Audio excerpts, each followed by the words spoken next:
Muy bien, estamos de regreso y ahora sí vamos a entrevistar a Dolores García, ¿no? ¿Qué tal, Dolores? Me parece que antes no se te escuchó tu voz. Hola, ¿qué tal? Buenas tardes. Buenas noches. Es que estamos en la oscuridad aquí dentro. En realidad no estamos en la oscuridad, pero estamos en la oscuridad de la luz diurna. Así que uno suele equivocarse. Bueno, Dolores, tu trabajo es en el...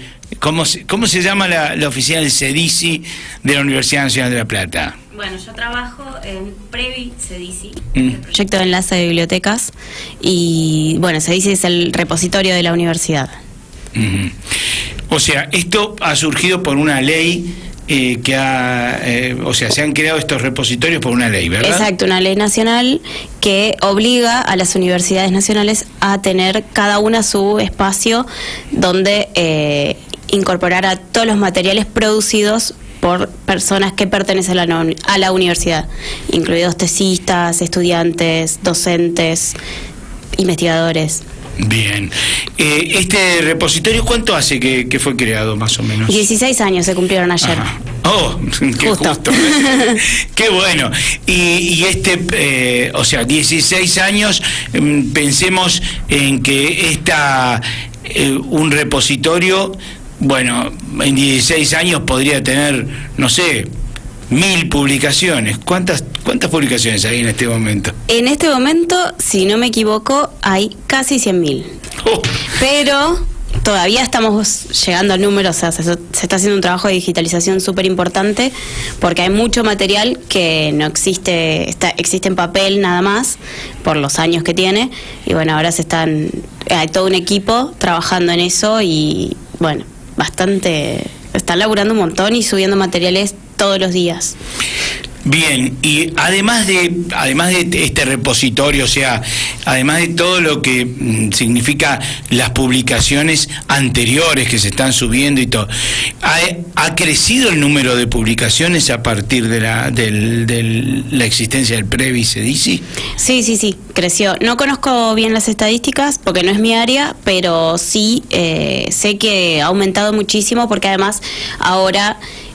una de las cuestiones es que se empieza primero a fomentar que se utilice el espacio, y segundo que uno de los requisitos para, por ejemplo, doctorarte es subir tu tesis a CEDICI.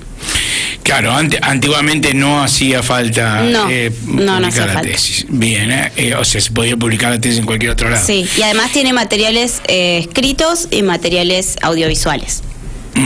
Que eso es mucho mejor, digamos. Por eso pueden incorporar muchos materiales. Claro, otra cuestión de realmente que en mis tiempos, por ejemplo, ni soñábamos con tener siquiera una biblioteca en la facultad, ¿no? Ahora lo tenemos, no solamente está disponible, no solo en la facultad, sino para cualquier persona que quiera acceder, ¿no?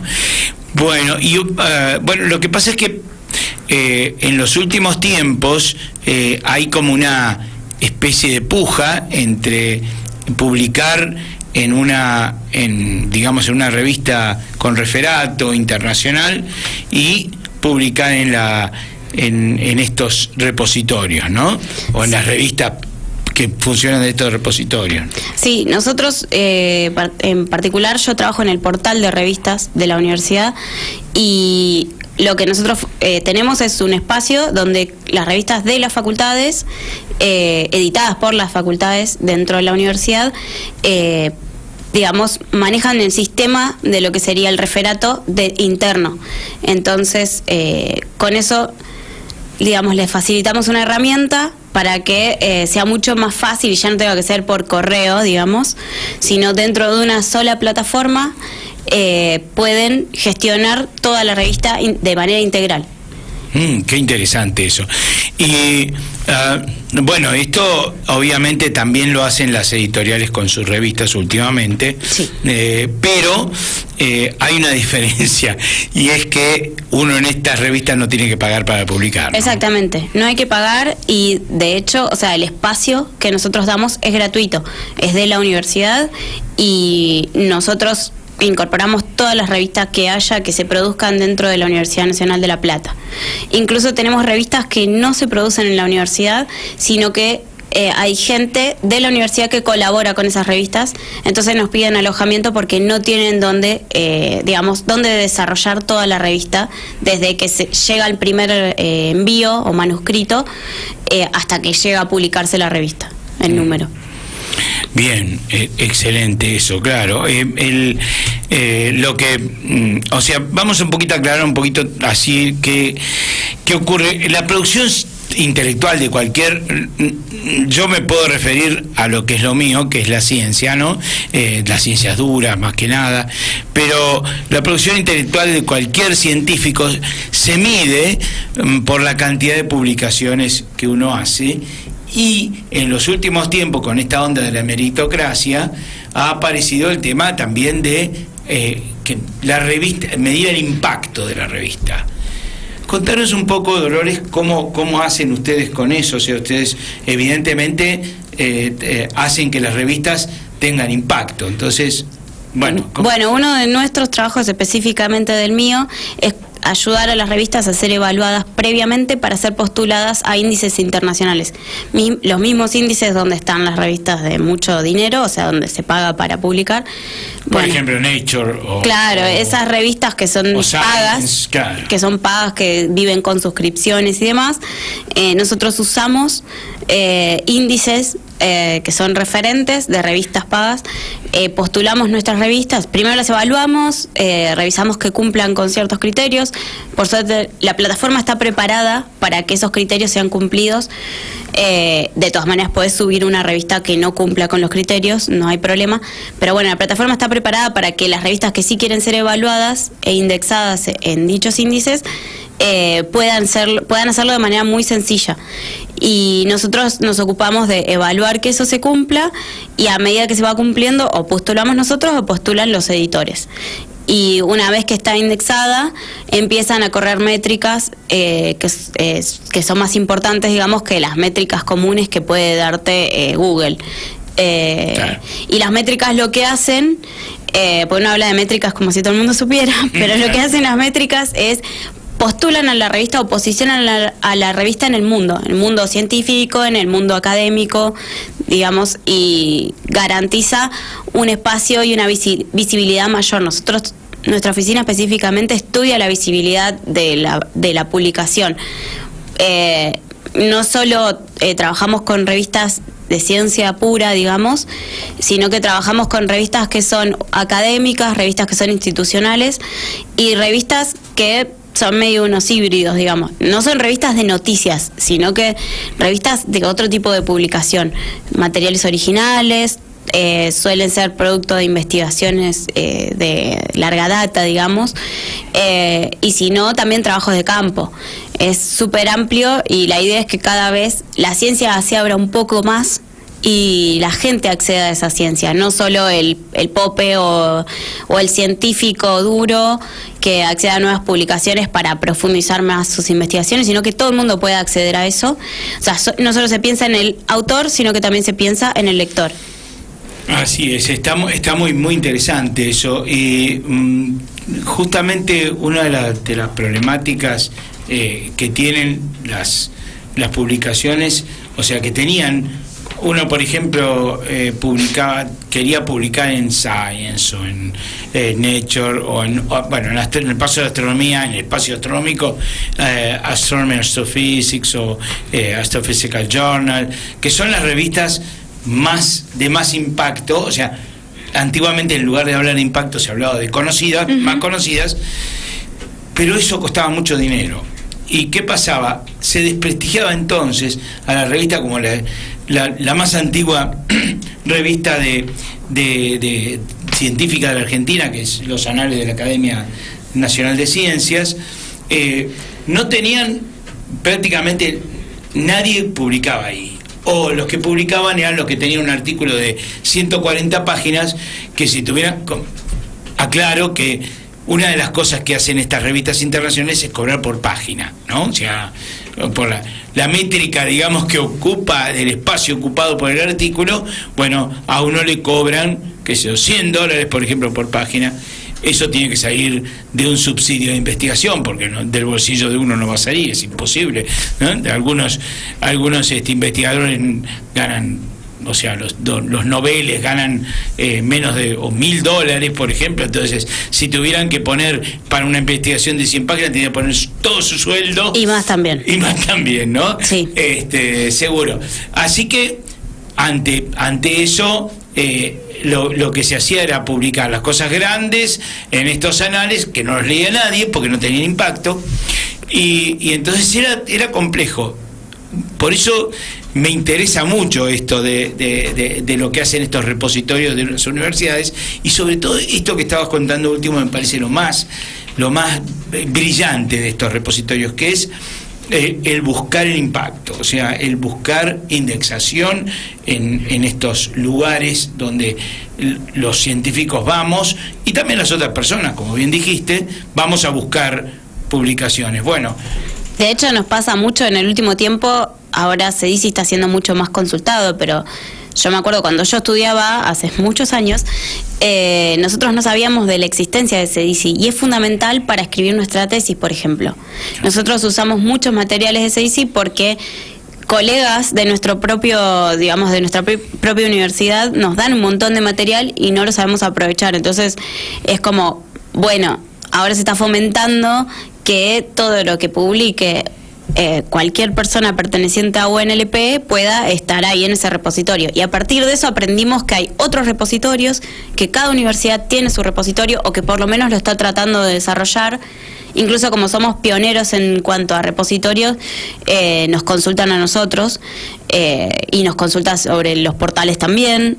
O sea, recibimos, el año pasado estuve en un congreso de jóvenes investigadores acá en Mendoza Capital, y me pasó eso, o sea, me vinieron a preguntar cómo hacíamos nosotros, qué plataformas utilizábamos, porque ellos todavía estaban buscándole la vuelta a cómo publicar todo el material de su universidad, y que estaban tratando de fomentar que se publique, porque el problema era ese, no hay espacios. Entonces, como no hay espacios, la gente no publica, o sea, y queda todo ahí en la nada. Y las becas doctorales o de licenciatura o las pasantías, todo eso que depende de CONICET, de la Comisión de Investigaciones Científicas de, por ejemplo, la Provincia de Buenos Aires, ellos te exigen que vos publiques, porque es la manera que ellos tienen de corroborar que vos estás trabajando para ellos. Exactamente. Y te piden que publiques al menos en un sistema propio, digamos, en la misma universidad. Si publicás afuera, sos mucho más crack. Pero bueno, para eso tenés que pagar. Justamente se crean estos espacios para que el estudiante tenga acceso. Pero tampoco es que las becas son altas como para que uno pueda ir y decir, bueno, le pago a Nature que me publique. No, es imposible. Nuestros sueldos son bajísimos. Además, los subsidios, justamente en este momento, todos los subsidios para este tipo de cosas están cortados, ¿no? Sí. Este año en CONICET, por lo menos. No sé, en la SIC, desconozco el caso, ¿no? Pero lo sé profundamente en el CONICET, y por lo tanto, si no tenés el subsidio, ¿de dónde vas a sacar el dinero para publicar en una revista internacional? No, más vale. Olvídate que no hay posibilidades. No. Por eso se crean justamente estos espacios muy serios, porque son trabajados por personas que conocen del tema. Bueno, por lo menos yo estudié esto, entonces estudié para esto, mi tesis se basó en esto de las publicaciones científicas en portales, y bueno, estudié los índices, y más o menos tengo un manejo bastante importante de lo que es un índice y qué exige un índice con respecto a las publicaciones. Entonces, las revistas, digamos, están bastante bien cuidadas en nuestros espacios por eso, pues no trabaja cualquiera que entiende un poquitito, o sea, trabaja gente que se especializa en esto. Claro. Así, bueno, mi compañero Gonzalo, que también él sabe mucho más que yo de revistas, está más especializado y entiende mucho más de repositorios, y bueno, él es el gran colega que me enseña, digamos. Claro. Y decías esto de los repositorios que no eran, que digamos el año pasado cuando estuviste había mucha gente que todavía estaba peleándola para tener un repositorio. ¿Ustedes qué hicieron? ¿Hicieron todo el desarrollo informático, porque todo esto tiene digamos, un basamento informático importantísimo, ¿no? Sí, ahí va. Sí, tenemos mucha gente laburando en la parte de los software y todo lo que es el sistema por detrás, digamos, el backend de todo lo que se desarrolla. Mi compañero Gonzalo es informático y él se ocupa de hacerle los cambios correspondientes a cada plataforma y a cada espacio para mejorarlo y que cada vez sea más óptimo en función de lo que necesita la revista, porque es bastante personalizado el trabajo. O sea, no es que todas las revistas son iguales o tienen el mismo formato o usan las mismas características. No, cada revista se adapta dependiendo de la necesidad, porque justamente como tenemos tanta diversidad de tipo de materiales, bueno, vamos buscándole la vuelta para que en función del área que trabajen sea más óptimo. Y además existen muchos índices muy específicos por área, entonces también como apuntamos a esos índices, no solo a los índices generales, es que necesitamos que las plataformas se adapte a la revista. Entonces para eso está Gonzalo, que es el especialista en la parte informática, y yo me especializo más en la parte comunicacional y de digamos, de lo textual, buscarle la vuelta a que esto encaje con los índices y no un texto cualquiera. Es más un trabajo técnico en ese sentido bueno, después tenemos un montón de gente laburando para todo lo que es DSpace, que es el software que aloja y almacena todo al repositorio, digamos, que hace funcionar el repositorio. Bien, fantástico, muy interesante. Y esto de, por ejemplo, de adaptar la forma textual tiene que ver con buscar, por ejemplo, los más adecuados palabras claves, también, o sea, los keywords, digamos, sí, ¿no? Sí, nosotros fomentamos mucho. Bueno, yo me ocupo en parte también de, cada vez que se publica un número, revisar toda la parte de atrás, que serían los metadatos, que es lo que se carga. Porque los metadatos son los materiales que utilizan los índices, que recolectan los índices para poder generar estadísticas, saber de quién fue más citado, porque a partir justamente de a quién se nombra es si esa persona entra en los méritos o no, digamos. Entonces siempre el sistema de citación tiene que ser uno, y lo que yo me ocupo más o menos es de revisar que eso esté bien hecho, que se usen las palabras clave, que se usen los resúmenes, que los resúmenes estén en inglés, en castellano y en todos los idiomas posibles, que no sea una traducción así tipo de Google Translator, sino que haya un trabajo. Digamos, al principio las revistas estaban medio ahí que no podían hacer mucho porque no hay recursos, porque también ese es otro de los problemas. Las revistas se hacen a pulmón, o sea, por ahí hay una persona laburando para toda la revista, juntando los artículos, editando los artículos, porque más allá de que haya una evaluación de gente que evalúa esos artículos, hay que adaptar el texto para que sea acorde con la revista. Hay muchísimo trabajo atrás, son fácil 6 meses de trabajo hasta que se publica, y todo eso por ahí lo hace una persona. Entonces nosotros tratamos de darles argumentos a esos editores para que consigan más presupuesto y consigan gente para laburar con ellos.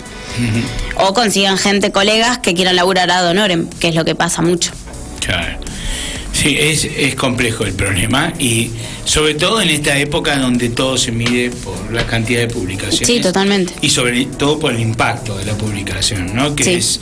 es algo, en realidad siempre se midió por la cantidad de publicaciones, seamos honestos, pero bueno, en otros tiempos el publicar en un lado o en el otro más o menos valía lo mismo. Hoy en día se mide el impacto.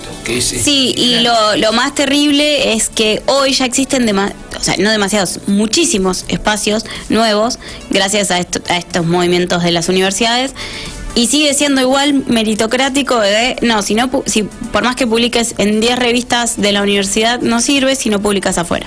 Claro.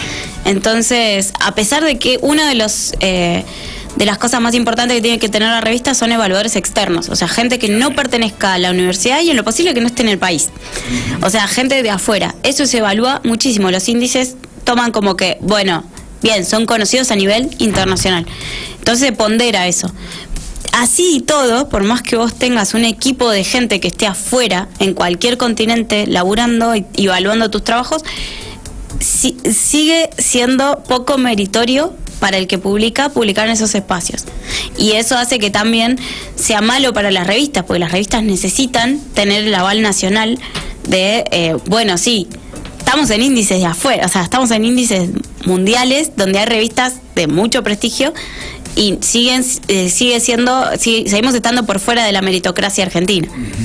Claro, eso es complejo. Y justamente en astronomía fue donde primero se percibió que era bastante complejo esto, y como era muy difícil publicar por los valores, en Latinoamérica se creó, o sea, se le dio pie a una revista, que era la Revista Mexicana de Astronomía y Astrofísica, creo que es. Bueno, ahora se me escapa si es revista mexicana, ¿no? De astronomía por lo menos. Bueno, a esa revista se la tomó como la revista latinoamericana, estoy hablando de hace unos 30 años de esto. ¿Esto para qué? Para que todos pudiéramos publicar, porque no se cobraba en esa revista, claro, para que todos pudiéramos publicar los latinoamericanos ahí. ¿Qué pasó? Que obviamente esta revista es muy prestigiosa hoy, o sea, está a la altura de las otras, pero es una revista contra muchas, ¿no? Claro. O sea, y todas las otras son de editoriales privadas. Sí. Y bueno, hoy en día también existe una puja también entre, porque otro tema que quería tratar contigo es el tema del Open Access, ¿no? El acceso abierto. Eso es muy interesante. Sí. Contanos un poquito cómo es este tema del acceso. Bueno, a partir de la ley que hablábamos recién de los repositorios, esto es fomentado por la ley de acceso abierto. O sea, esa ley es la que nos ampara a todos nosotros, y la ley de acceso abierto justamente lo que trabaja es que todos podamos acceder a los materiales y que todos podamos acceder a publicar. O sea, uno sube el PDF y el PDF está descargable. Incluso hay otros formatos ahora que se están trabajando, que son los formatos para que uno pueda leer desde un celular, desde una tablet, desde un monitor, todo adaptable, y no que tenga que hacer zoom en el PDF sufriendo la vista. Y eso además libera bastante espacio, porque el PDF también tiene un tamaño específico, la página está delimitada. En cambio, con estos nuevos formatos fluidos podés diagramar de otra manera y no necesitas límites de página. Bueno, eso ayudó bastante. Pero bueno, la idea es que el acceso abierto justamente lo que garantiza es el acceso a todo el material, tanto a la investigación como al trabajo final, porque de hecho nosotros en el portal de revistas lo que tenemos es la plataforma facilita otros formatos que no sean solamente el texto escrito o un gráfico, sino que también podés descargarte, no sé, un audio, te podés descargar un video, podés mirarlo el video online.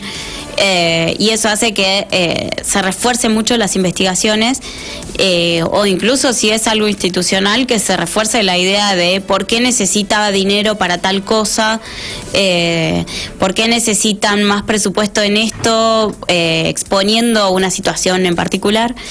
Y bueno, todo esto es también gracias al acceso abierto, porque si no, no se podría difundir lo que ocurre en una institución, ni cómo trabaja la institución, y siempre las instituciones necesitan justificar su presupuesto. Obvio. O sea, entonces, estos son espacios que se crean también para que puedan exponer su situación y así justificar ese presupuesto que tanto necesitan. Buenísimo, claro. Justamente hoy en día existe esta cuestión del acceso abierto. Todas las universidades del mundo pujan por el acceso abierto, y hay una batalla campal entre las revistas las revistas pagas. Igual hay revistas pagas que tienen, por ejemplo, sus índices propios, que fomentan el acceso abierto. O sea, es a ese nivel de rareza está el acceso abierto, que, o sea, en realidad es creado justamente para poder publicar libremente y que todos tengamos acceso a las publicaciones, y de repente te enterás que en realidad también hay índices a los que te postulás que son de Elsevier, por ejemplo, que es una editorial muy conocida en ciencia y que tiene un gran negociado ahí. Te mandan mails para que publiques, por ejemplo, ahí en alguna de sus revistas, y te dicen primero, te compran con alguna cosita linda, y cuando vos investigás un poco, en realidad tenés que pagar, o paga el que te lee. Sí. Entonces, ¿dónde está el acceso abierto? Pero bueno, ahí están algunas que son los que se meten, son las editoriales privadas. O sea, sí, que son las que van a perder al fin y al cabo con el acceso abierto. Exactamente, y la puja está entre las grandes universidades, los grandes centros de investigación que tienen miles de investigadores en diferentes áreas, por ejemplo, que es el Max Planck Institute de Alemania, que tiene investigadores en todas las áreas, miles, tiene sucursales, digamos, por así decir, ¿no? Institutos, digamos, esparcidos por todo el país, que Alemania es un país de mucha población, y bueno, y todo eso tienen mucho poder para negociar con estas revistas, ¿no? Exacto. Con estas editoriales.